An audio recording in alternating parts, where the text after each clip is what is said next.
সমস্ত গুনাহগুলো মাফ করে দেন, জোরে বলি আমিন আমিন। ওনার আব্বাজানের কবরকে জান্নাতের বাগিচা বানাই দিন, আমিন আরো বড় আওয়াজ দিয়ে বলি আমিন। আমিন। প্রিয় হাজিরিন, আসলে কবরে যারা চলে যায়, যারা কবরের বাসিন্দা হয়ে যায়, আমরা মনে করি কবরের ভিতরে ডেড বডি, মৃতদেহ, মরা দেহ, এই দেহটা মাটিয়ে খেয়ে ফেলবে, সেখানে পচন ধরবে, ওনার কোনো হিসাব কিতাব নাই। আমরা কবরে যাব, এই দেহটা মাটি হয়ে যাবে। হুজুররা, আলেম সমাজ যেটুকু কোরআন হাদিসের আলোকে কথা বলতেছে, এগুলো আমরা বিশ্বাস করি না।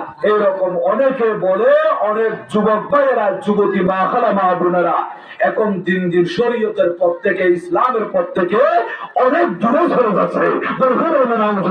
নাউজুবিল্লাহ।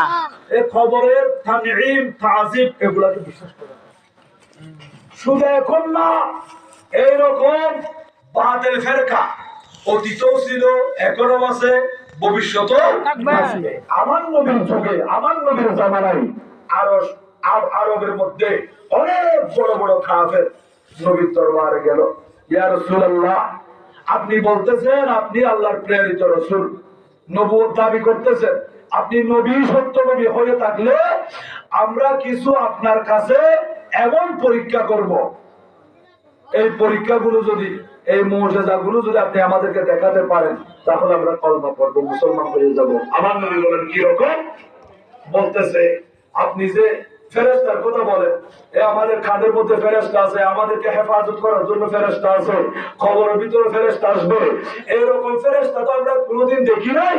আপনি একটু দয়া করে ফেরেশতাগুলো আমরা দেখার মতো ব্যবস্থা করে দেন।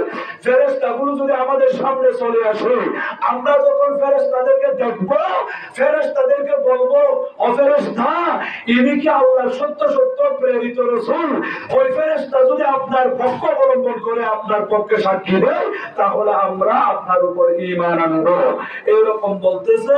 আরো বলতেছি, ইয়া রাসূলুল্লাহ, আমাদের পূর্বপুরুষ বাপ দাদা যারা কবরের বাসিন্দা হয়ে গেছে, আপনি বলতেছেন কবরের ভিতরে মারামারি আছে, তাজিব আছে, সেখানে গুনার ঘাটতি নিয়ে গেলে কবরের ভিতরে শাস্তি হবে। তো আমরা তো দেখছি না কবরের ভিতরে কি রকম, কিভাবে বসবাস করতেছে। একটু দয়া করে আমাদের পূর্বপুরুষদেরকে কবর থেকে উঠান।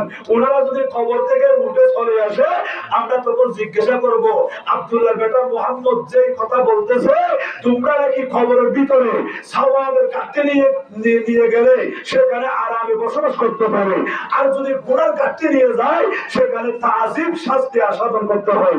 একটু বলো না, কবরের ভিতরে তোমরা এই শাস্তি দেখেছো? যদি